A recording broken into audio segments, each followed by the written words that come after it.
Hello everyone, आप सभी लोगों का एक बार फिर से आपके अपने यूट्यूब चैनल में स्वागत है। दोस्तों, आज के इस वीडियो में हम लोग डिस्कस करने वाले हैं कुछ बेस्ट मिड कैप स्टॉक्स। यहां पर हम आपके साथ में डिस्कस करने वाले हैं ऐसे मिड कैप स्टॉक्स जिसमें काफ़ी ज़्यादा ग्रोथ पोटेंशियल है, जो आने वाले टाइम में काफ़ी अच्छे रिटर्न्स आपको बना करके दे सकते हैं। मैं यहाँ पर बिजनेस के पर्सपेक्टिव से बात कर रहा हूँ, तो हमारा जो फोकस है वो बिजनेस के राउंड होने वाला है। मतलब ऐसा नहीं है कि आने वाले टाइम में कोई भी कंपनी आपको 100% 200% रिटर्न देगी, ऐसा मैं कोई भी गारंटी आपको नहीं दे रहा हूँ। इस चीज़ को ध्यान रखिएगा। हम यहाँ पर सिर्फ बिजनेस ओरिएंटेड डिस्कशन करने वाले हैं। और आपको पता होगा ये फिनो जर्नी हमारा बिल्कुल नया चैनल है। इससे पहले जो हमारा जो प्रीवियस चैनल था, जिसके ऊपर में 23,000 से ज़्यादा का जो सब्सक्राइबर था, जो चैनल बंद हो गया, क्यों बंद हुआ, क्या रीजंस था, वो सारी चीज़ें जो है हमने हमारा जो ये चैनल है, इसके जो फर्स्ट वीडियो था उस पर हमने ऑलरेडी डिटेल में बात किया हुआ है। तो हम दोबारा से उन सब चीज़ों को रिपीट नहीं करेंगे। अब चलिए आगे बढ़ते हैं, टॉपिक के ऊपर आते हैं। आपको पता होगा कि मार्केट में जो है आपको नॉर्मली 3 तरह की कंपनी देखने को मिलती है। सबसे पहले जो सबसे ज़्यादा सेफ मानी जाती हैं वो सेफ होती हैं लार्ज कैप स्टॉक। उसके बाद आपको आता है मिड कैप स्टॉक, उसके बाद आपको आता है स्मॉल कैप, और उसके बाद एक बहुत छोटा सेगमेंट है जिसको हम माइक्रो कैप स्टॉक बोलते हैं। और इसके बाद आपको पेनी स्टॉक भी इसी के सेगमेंट में आप बोल सकते हैं, कंसीडर कर सकते हैं। तो ये तो काफ़ी रिस्की होता है। स्मॉल कैप स्टॉक भी काफ़ी रिस्की माना जाता है, पर रिवॉर्ड्स के चांसेस उसमें काफ़ी हाई होता है। मिड कैप स्टॉक्स ऐसे स्टॉक्स माने जाते हैं ना, जहां पर आपको रिस्क एंड रिवॉर्ड का जो रेशियो है वो आपको मॉडरेट देखने को मिलता है, ठीक है। वहीं लार्ज कैप में आपको रिस्क नहीं होता है, रिटर्न भी कोई बहुत ज़्यादा नहीं मिलता है। तो रिस्क एंड रिटर्न जो है, जैसा आप प्रोपोर्शन लेके चलेंगे वैसा आपको सारी चीज़ें देखने को मिलता है। तो चलिए अब आगे बढ़ते हैं और हमारे टॉपिक के ऊपर आते हैं। तो आज के वीडियो का हमारा टॉपिक क्या है? तो आज का हमारा टॉपिक है कि best 3 mid cap stocks have potential to become large cap in near future. और यहां पर हम ध्यान रखिएगा कि हम यहां पर सिर्फ पोटेंशियल की बात कर रहे हैं। और ये जो पोटेंशियल है वो हम क्यों बात कर रहे हैं? क्योंकि कंपनी जिस इंडस्ट्री में काम कर रही है वो इंडस्ट्री आने वाले टाइम में कैसा ग्रो करेगी, इसके ऊपर में बहुत सारी चीज़ें डिपेंड होती है। उस पर गवर्नमेंट आपको किस तरीके से सपोर्ट कर रही है, ये एक बहुत बड़ा पॉइंट होने वाला है, जिसको आप ध्यान में रखिएगा। और कंपनी ऑब्वियसली अपने सेक्टर की लीडिंग कंपनी होनी चाहिए। एटलीस्ट आपको अगर आप टॉप 5 की लिस्ट बनाते हैं तो टॉप 2-3 में कंपनी जो है आपको वहां पर इंक्लूड होना चाहिए। और यहां पर जो भी हम बेस्ट 3 स्टॉक्स के बारे में बात करने जा रहे हैं, ये सिर्फ आपको नॉलेज एंड एजुकेशन पर्पस से बनाया गया है। किसी भी तरह का कोई भी आपको बाई, सेल या फिर होल्ड करने का रिकमेंडेशन नहीं है। तो इस चीज़ को भी आप जरूर ध्यान में रखिएगा। सिर्फ knowledge and education based video है। तो चलिए फिर आगे बढ़ते हैं। और हमारे इस लिस्ट में जो पहली कंपनी है, कंपनी का नाम क्या है? तो कंपनी का नाम है ग्रेविटा इंडिया लिमिटेड। ग्रेविटा इंडिया की अगर मैं बात करूं तो इसने पिछले 5 सालों में अपने इन्वेस्टर को जो है 4631% का जो है शानदार मल्टी बैगर रिटर्न कंपनी ने ऑलरेडी अपने इन्वेस्टर को बना करके दे दिया है। और अभी भी इस कंपनी में बहुत ज़्यादा पोटेंशियल है। रीज़न क्या है ना, कि कंपनी जिस इंडस्ट्री में बेसिकली बिलोंग करती है, मतलब कंपनी क्या काम करती है, तो कंपनी जो है आपको रिसाइकलिंग इंडस्ट्री से बिलोंग करती है। कंपनी का रिसाइकलिंग का बिजनेस है, अलग अलग बिजनेस वर्टिकल है कंपनी की। और अगर मैं यहाँ पर जो अलग अलग बिजनेस वर्टिकल की अगर मैं बात करूँ ना, तो कंपनी के जो बिजनेस वर्टिकल है उसमें आपको लेड देखने को मिलेगा। कंपनी लेड रिसाइकलिंग जो है इंडिया में सबसे ज़्यादा करती है, टॉप मोस्ट कंपनी आप इसको कंसीडर कर सकते हैं। साथ ही साथ कंपनी एल्यूमिनियम की रिसाइकलिंग करती है। कंपनी ऑब्वियसली आपको प्लास्टिक की भी रिसाइकलिंग करते हुए देखने को मिलती है। कंपनी आपको रबर की रिसाइकलिंग करती है। तो ये बहुत सारे अलग अलग सेगमेंट है जो यहाँ पर रिसाइकलिंग में कंपनी काम करती है। और सब कंपनी को जो रेवेन्यू है वो वैल्यू एडेड प्रोडक्ट जो है, वैल्यू एडेड वाला जो सेगमेंट है, वहाँ से भी कंपनी को अच्छा खासा रेवेन्यू हमको देखने को मिलता है। अब अगर मैं ग्रेविटा इंडिया की बात करूँ तो कंपनी जो है कब आपको फॉर्म हुई थी, तो 1992 में कंपनी का जो है हमको यहाँ पर इनकॉर्पोरेशन होते हुए देखने को मिला था, जो मिस्टर रजत अग्रवाल की तरफ से ये जो है जयपुर में इस कंपनी को जो है यहाँ पर आपको बनाया गया, फॉर्मेशन किया गया। और कंपनी की जर्नी जो है वो बहुत लंबी रही है। बेसिकली अगर मैं बताऊं तो पहला जो प्लांट था कंपनी का 1995 में, वो लेड रिसाइकलिंग प्लांट जयपुर में देखने को मिला। उसके बाद कंपनी ने 2000 में अपना पहला ओवरसीज प्लांट कंपनी ने रिसाइकलिंग प्लांट लेकर के आया श्रीलंका में। उसके बाद कंपनी ने मतलब अफ्रीका रीजन में टच किया, जहां पर घाना में कंपनी ने 2006 में रिसाइकलिंग प्लांट लेकर के आया। 2010 में कंपनी स्टॉक मार्केट में लिस्ट हुई। 2013 में कंपनी ने वैल्यू एडेड प्रोडक्ट ऐड किया। उसके बाद में प्लास्टिक को कंपनी ने 2015 में ऐड किया, एल्यूमिनियम को 2016 में, और प्लास्टिक को जो है कंपनी ने 2019 में यहाँ पर इंट्रोड्यूस किया अफ्रीका वाले रीजन में। बाकी कंपनी ने नया प्लांट बनाया मुंद्रा पोर्ट के पास में, जो कि गुजरात में है। बाकी आप देख सकते हैं नए नए वैल्यू एडेड प्रोडक्ट वगैरह जो है कंपनी ने आपको अफ्रीका में। और उसके बाद कंपनी अभी नया रबर जो रिसाइकलिंग प्लांट है, जो कि कंपनी अभी यूरोप में आपको लगा रही है। तो ये 2025 का एक बहुत बड़ा अपडेट यहाँ पर हमको देखने को मिल रहा था। तो कंपनी की जो जर्नी रही है वो काफ़ी लंबी रही है। मतलब कंपनी बहुत छोटे से लेकर के भी बहुत बड़े लेवल पर पहुंची है। तो इसका जो ट्रैक रिकॉर्ड है वो काफ़ी इंप्रेसिव रहा है। साथ ही साथ सबसे ज़्यादा जो इंटरेस्टिंग क्या है ना, कि कंपनी आपको विजन 2029, मतलब कंपनी आने वाले 5 सालों को लेकर के, आने वाले 4 साल को लेकर के कंपनी का एक विजन है और उस पर कंपनी यहाँ पर काम कर रही है। और इसमें जो सबसे ज़्यादा जो फोकस कंपनी का होने वाला है ना, वो होने वाला है न्यू रिसाइकलिंग वर्टिकल के ऊपर में, यानी कि कंपनी और भी नए रिसाइकलिंग सेगमेंट को यहाँ पर एक्सप्लोर करेगी, जिसमें आपको लिथियम आयन बैटरी होगा, उसके बाद आपको स्टील रिसाइकलिंग हो गया, रबर रिसाइकलिंग हो गया, पेपर रिसाइकलिंग हो गया। तो इसके ऊपर में कंपनी काम करेगी। करेंटली जो आपको lead, aluminium and plastic, rubber पे जो कंपनी काम कर रही है ना, तो इसमें 2-3 और नए वर्टिकल आपको ऐड होगा। कंपनी जो है 25% से कंपनी का वॉल्यूम CAGR बढ़ेगा, प्रॉफिटेबिलिटी में 35% का ग्रोथ आएगा, रेन्यूएबल पावर यूजेज में आपको 30% देखने को मिलेगा। साथ ही साथ आपको वैल्यू एडेड प्रोडक्ट का जो सेगमेंट है वहाँ से आपको 50% से ज़्यादा का जो है रेवेन्यू हमको देखने को मिल सकता है। तो ये पूरा कंपनी का टारगेट है जो कि आने वाले 2029 के लिए कंपनी ने सेट किया है। साथ ही साथ कंपनी लगातार जो है हैवी कैपेक्स भी कर रही है। कैपेक्स का मतलब क्या होता है? तो कैपेक्स का मतलब होता है कि आपको कैपिटल एक्सपेंडिचर। अगर मैं इसमें फंड में अगर मैं बात करूं तो कंपनी ने ऐसा एक्सपेक्ट कर रही है कि 1500 करोड़ से ज़्यादा का कैपेक्स कंपनी ने प्लान किया है आने वाले फाइनेंशियल ईयर 28 तक में। और हर साल आपको कैसा रहेगा देख सकते हैं, 98 करोड़, 107 करोड़, फिर 326, 343, 400 करोड़। तो ऐसा अलग अलग न्यू वर्टिकल में और यहाँ पर जो एग्जिस्टिंग वर्टिकल है उसमें भी कंपनी जो है लगातार आपको कैपेक्स करेगी। और सीधी सी बात है, जब कंपनी कैपेक्स करेगी तो कंपनी की जो कैपेसिटी है वो भी हमको बढ़ते हुए देखने को मिलेगी। और जो कंपनी की करंट कैपेसिटी आपको 3,02,859 मिलियन टन की कैपेसिटी है, वो आपको बढ़ करके आने वाले 28 में सीधा सीधा जो है ये ऑलमोस्ट आपको डबल से भी ज़्यादा का ग्रोथ हमको देखने को मिलेगा। तो काफ़ी स्ट्रॉन्ग ग्रोथ यहाँ पर आपको देखने को मिलेगा और कंपनी का जो टारगेट है वो बिल्कुल क्लियर है। और ये एक बड़ा पॉजिटिव पॉइंट है। कंपनी 7 लाख MTPA का यानी कि मिलियन टन पर एनम का कैपेसिटी प्लान कर रही है आने वाले फाइनेंशियल ईयर 28 तक के लिए। तो ये एक बड़ा नंबर होगा जिसको आपको ज़रूर ध्यान में रखना चाहिए। और कंपनी के जो पार्टनर्स वगैरह अगर आप देखेंगे जो कंपनी के साथ काम कर रहे हैं, जिसमें आपको अमर राजा हो गया, एक्साइड इंडस्ट्री हो गया, लेफगार्ड आप देख सकते हैं, आपको संवर्धन मदरसन आपको देखने को मिलेगा, डिओ कब है, KEI केबल्स वगैरह हो गया, उसके साथ KEC इंटरनेशनल हो गया, टाटा हो गया, हिताची हो गया और आपको पॉलीकैब हो गया, एशियन पेंट हो गया। तो ऐसे बड़े बड़े नाम यहाँ पर आपको देखने को मिलेगा। साथ ही साथ अगर मैं कंपनी के ऑपरेशनल एक्सीलेंस की बात करूँ तो कंपनी के जो टोटल अभी रिसाइकलिंग प्लांट है वो कितने हैं? तो टोटल 4 रिसाइकलिंग प्लांट है कंपनी के, 4 रिसाइकलिंग वर्टिकल है करंटली, जो lead, aluminium, plastic and rubber, जिसमें टोटल कंपनी के 12 नए प्लांट हैं रिसाइकलिंग प्लांट। और उसमें कंपनी की जो टोटल प्रोडक्शन कैपेसिटी है वो 3,34,000 मिलियन टन प्रोडक्ट आपको पर एनम की कैपेसिटी है। कैपेसिटी यूटिलाइजेशन 69% का है, ओवरसीज कैपेसिटी 37% है। साथ ही साथ कंपनी का जो स्क्रैप कलेक्शन ये वगैरह जो कैपेसिटी है वो देख सकते हैं।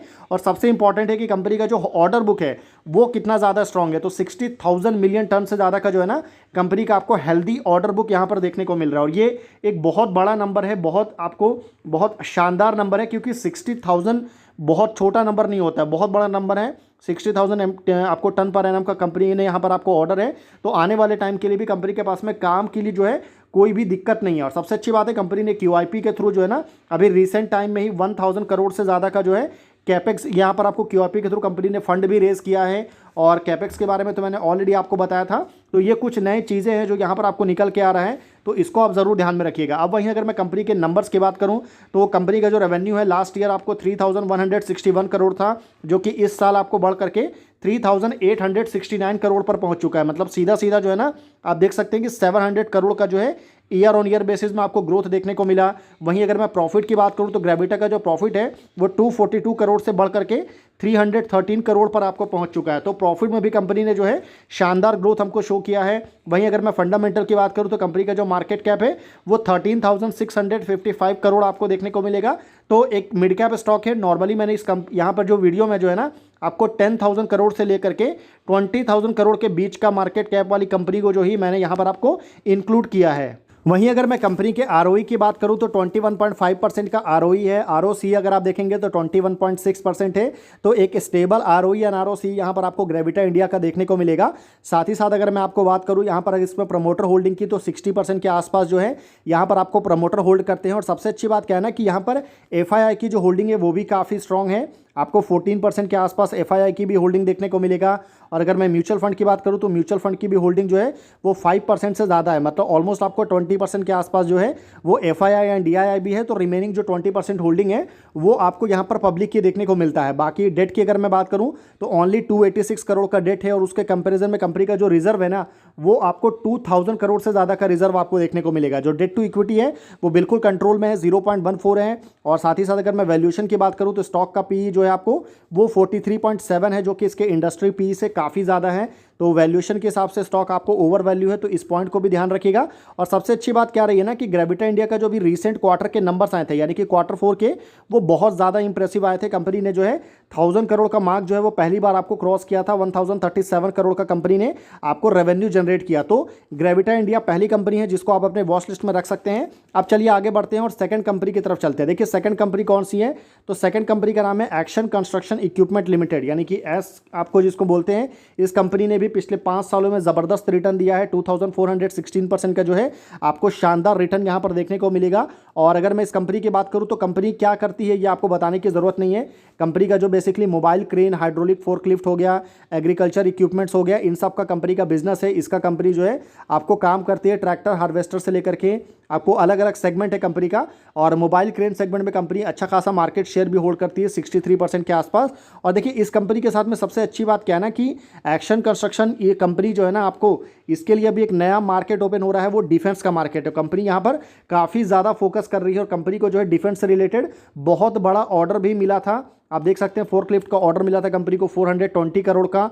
और इसमें company make in India and आत्मनिर्भर भारत में कंपनी इनिशिएट कर रही है गवर्नमेंट की तरफ से। तो ये एक बहुत बड़ा मूव था कंपनी के लिए। और साथ ही साथ आपको बता दूं कि जिस तेज़ी के साथ में इंडिया में जो है ना अर्बन इंफ्रास्ट्रक्चर के ऊपर में काम हो रहा है, क्योंकि देखिए किसी भी कंस्ट्रक्शन इक्विपमेंट की रिक्वायरमेंट आपको कब होगी, तब होगी जब गवर्नमेंट जो है उस सेक्टर में ग्रोथ दिखाएगी। जैसे कि अर्बन इंफ्रास्ट्रक्चर हो गया जिसमें गवर्नमेंट का फोकस है कि 75,000 करोड़ से ज़्यादा का इसमें इन्वेस्टमेंट आपको आएगा। 100 से ज़्यादा क्रिटिकल ट्रांसपोर्ट इंफ्रास्ट्रक्चर प्रोजेक्ट आपको देखने को मिलेगा। 1 लाख करोड़ से ज़्यादा का इन्वेस्टमेंट होगा। तो इससे क्या होगा ना कि आपको अर्बन इंफ्रास्ट्रक्चर जैसे जैसे ग्रो होगा तो आपको इक्विपमेंट की रिक्वायरमेंट होगी। और वहाँ पर जो है ना ये एक्शन कंस्ट्रक्शन काफ़ी इंपॉर्टेंट रोल आपको प्ले कर सकता है। और कंपनी रेलवे में भी काफ़ी ज़्यादा प्रॉफिटेबल होगी, क्योंकि रेलवे में अभी 2.52 लाख करोड़ का इन्वेस्टमेंट यहाँ पर किया गया financial year last financial budget में। और आपको बहुत सारे नए कोचेज़ बनेंगे, वंदे भारत कोचेज़ बनेंगे, अमृत भारत ट्रेन बनेगी, तो वहाँ पर भी क्रेन्स का रिक्वायरमेंट होगा। और अगर आप देखेंगे मेट्रो प्रोजेक्ट के लिए अलग से जो है 31,200 करोड़ का बजट भी एलोकेट किया गया है। मैन्युफैक्चरिंग सेक्टर की अगर मैं बात करूं तो $1 ट्रिलियन आपको डॉलर यहाँ पर पोटेंशियल आपको रखा गया है मैन्युफैक्चरिंग सेक्टर के लिए। और यहाँ पर आपको 1.97 लाख करोड़ का यहाँ पर इन्वेस्टमेंट टारगेट रखा गया है। नेशनल मैन्युफैक्चरिंग मिशन हो गया, वोकल फॉर लोकल हो गया, चाइना +1 स्ट्रैटेजी हो गया। तो ये सारे रीजंस की वजह से जो है ना इसकी डिमांड आपको काफ़ी ज़्यादा आएगी। साथ ही साथ अगर मैं रोड्स की बात करूँ, हाईवेज़ की बात करूँ, तो इस पर भी गवर्नमेंट बहुत ज़्यादा इन्वेस्टमेंट कर रही है। 18% कैपिटल एक्सपेंडिचर आपको देखने को मिला। और आपको 50,655 करोड़ का हैवी इन्वेस्टमेंट वहाँ पर देखने को मिल रहा है। और आपको हाउसिंग सेगमेंट में देखेंगे तो यहाँ पर भी 7,526 करोड़ का इन्वेस्टमेंट है। तो जैसे जैसे ये जो सारी इंडस्ट्री आपको ग्रो करेगी ना, तो ये जो कंस्ट्रक्शन इक्विपमेंट की रिक्वायरमेंट है वो काफ़ी ज़्यादा होगी। फिर चाहे आप अगर मैं एग्रीकल्चर सेक्टर की बात करूं तो एग्रीकल्चर सेक्टर में 1.37 लाख करोड़ का रिक्वायरमेंट है। लॉजिस्टिक सेक्टर में 6,000 करोड़ का यहाँ पर आपको इन्वेस्टमेंट है। साथ ही साथ वेयर हाउसिंग में देखेंगे तो ये अपने आप में एक बहुत बड़ा मार्केट है। पोर्ट्स अगर आप देखेंगे तो पोर्ट्स में भी बहुत ज़्यादा जो है आपको यहाँ पर इंपोर्ट एक्सपोर्ट का जो काम होता है ना, तो वहाँ पर बहुत सारे मशीन्स को एक जगह से उठा के से जो आपको जो प्रोजेक्ट होता है, जो प्रोडक्ट होता है, उसको उठा के रखना होता है। तो वहाँ पर भी क्रेन्स की रिक्वायरमेंट होती है। डिफेंस सेक्टर मैंने ऑलरेडी बताया, अभी कंपनी को एक बहुत बड़ा ऑर्डर भी मिला है फोर्कलिफ्ट का। तो ये सारे सेगमेंट की वजह से जो है ना एक्शन कंस्ट्रक्शन काफ़ी इंपॉर्टेंट कंपनी हो जाती है। अब अगर मैं यहाँ पर आपको बेसिकली रेवेन्यू की बात करूँ कंपनी की, तो लास्ट ईयर कंपनी का रेवेन्यू 2,914 करोड़ था। और इस साल कंपनी का जो रेवेन्यू है वो बढ़ करके 3,327 करोड़ पर पहुंच चुका है। मतलब सीधा सीधा कंपनी का जो रेवेन्यू है उसमें आपको 400 करोड़ का यहाँ पर ग्रोथ देखने को मिला। ठीक है। और अगर मैं यहाँ पर कंपनी के प्रॉफिट की बात करूँ तो कंपनी का प्रॉफिट जो है वो 328 करोड़ से बढ़ करके 409 करोड़ पर पहुँच चुका है। कंपनी का जो मार्जिन है वो आपको 14% से बढ़ करके अभी आपको 15% पर पहुँच चुका है। तो इसकी वजह से भी जो है यहाँ पर हमको प्रॉफिट में ग्रोथ देखने को मिला है। वहीं अगर आप कंपनी का मार्केट कैप देखेंगे तो एक्शन कंस्ट्रक्शन का जो मार्केट कैप है वो आपको 14,950 करोड़ देखने को मिलेगा। आरओई अगर आप देखेंगे तो 28.8% है, जो कि काफ़ी शानदार है। अगर आप आरओसी देखेंगे तो वो उससे भी ज़्यादा अच्छा है, जो कि आपको 40.3% देखने को मिल रहा है। तो आरओई एंड आरओसी के मामले में ये कंपनी काफ़ी अच्छा परफॉर्म करके दिखा रही है। बाकी अगर मैं प्रमोटर होल्डिंग की बात करूँ तो 65% से ज़्यादा आपको यहाँ पर प्रमोटर की होल्डिंग देखने को मिल रहा है। बाकी अगर मैं एफआईआई की बात करूँ तो एफआईआई भी जो है इस कंपनी में काफ़ी अच्छी होल्डिंग होल्ड करते हैं, जो कि 11.5% है। बाकी अगर मैं म्यूचुअल फंड की बात करूँ तो म्यूचुअल फंड भी ऑलमोस्ट आपको 2% यानी कि 1.97% है। तो ये भी होल्डिंग ठीक ठाक है। तो यहाँ पर ऑन एंड ऑफ जो है ना इंस्टीट्यूशन ने भी अपनी अच्छी होल्डिंग यहाँ पर बना करके रखी है।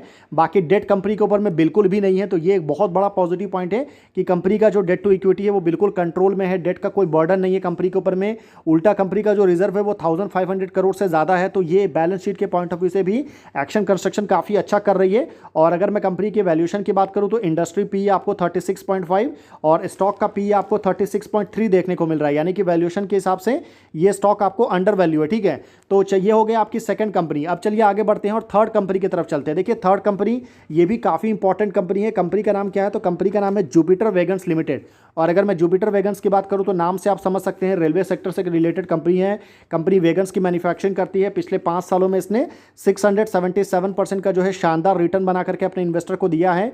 और बेसिकली ये कंपनी क्या करती है? तो कंपनी वैगन्स की मैन्युफैक्चरिंग करती है, साथ ही साथ में आपको रेल फ्रेट वैगन्स हो गया, उसके कंपोनेंट्स वगैरह हो गया। इसकी कंपनी जो है लार्ज स्केल पर कंपनी का बिजनेस है। और अगर मैं कंपनी के ऑर्डर बुक की बात करूं जो कि सबसे ज़्यादा इंपॉर्टेंट है, तो टोटल कंपनी का जो ऑर्डर बुक है ना वो आपको 7000 करोड़ से ज़्यादा यहाँ पर आपको ऑर्डर बुक देखने को मिलेगा। किसका? जुपिटर वैगन का। और जुपिटर वैगन के साथ में एक और अच्छी चीज़ है ना कि कंपनी के जो टोटल प्लांट है वो कितना है? तो कंपनी के टोटल आपको 12 प्लांट आपको देखने को मिलेगा, जो कि इंडिया में 6 अलग अलग लोकेशन के ऊपर में। और कंपनी का जो मैनेजमेंट है वो एक्सपेक्ट कर रहा है कि आने वाले फाइनेंशियल ईयर 26 तक जो है कंपनी अपना जो रेल बिजनेस है ना वो आपको डिलीवर करे कितना?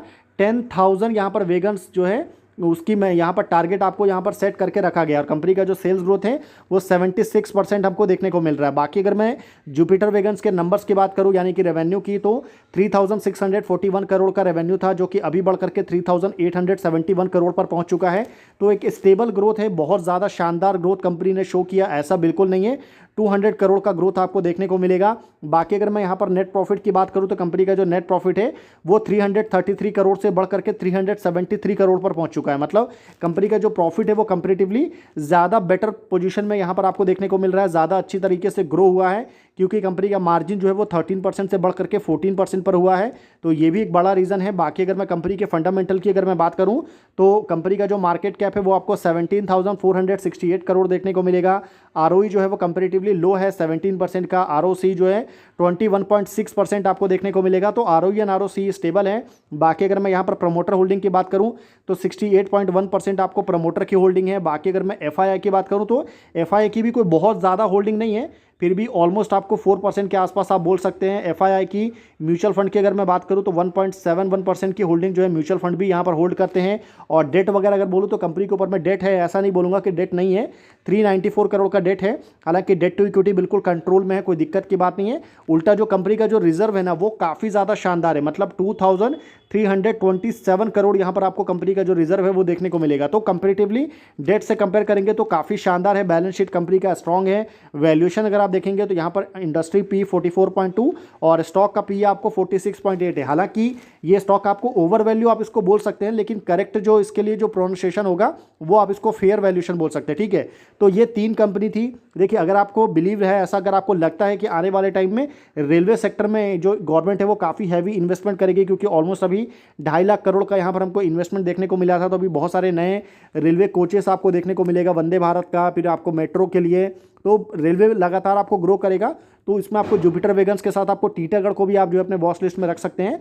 बाकी जो हमने इससे पहले जो कंपनी डिस्कस किया था एक्शन कंस्ट्रक्शन, वो पूरा इंडिया इंफ्रास्ट्रक्चर के ऊपर में जैसा परफॉर्मेंस रहेगा उसके ऊपर में वो कंपनी डिपेंड करेगी। बाकी अगर आप रिसाइकलिंग इंडस्ट्री पे बिलीव करते हैं तो ग्रेविटा इंडिया काफ़ी इंपॉर्टेंट कंपनी आपके लिए हो सकती है। तो ये 3 कंपनी थी। आई होप आपने वीडियो को यहाँ पूरा एंड तक देखा होगा। बाकी अगर आपने वीडियो को एंड तक देखा है तो उसके लिए बहुत बहुत थैंक यू। और तीनों में से किसी भी कंपनी को लेकर के हमारी तरफ से किसी भी तरह का कोई भी बाई सेल होल्ड का रिकमेंडेशन बिल्कुल भी नहीं है, तो इस चीज़ को ज़रूर ध्यान में रखिएगा। तो फिर मिलते हैं आपसे अगले वीडियो में। बाकी वीडियो अगर आपको इन्फॉर्मेटिव लगा हो तो वीडियो को ज़रूर लाइक करिएगा, चैनल को ज़रूर सब्सक्राइब करिएगा, ताकि मैं आपके लिए आने वाले टाइम में और भी अच्छे और इन्फॉर्मेटिव वीडियोज़ जो है वो मैं आपके लिए बना करके ला सकूँ। तो फिर मिलते हैं आपसे अगले वीडियो में, तब तक के लिए गुड बाय।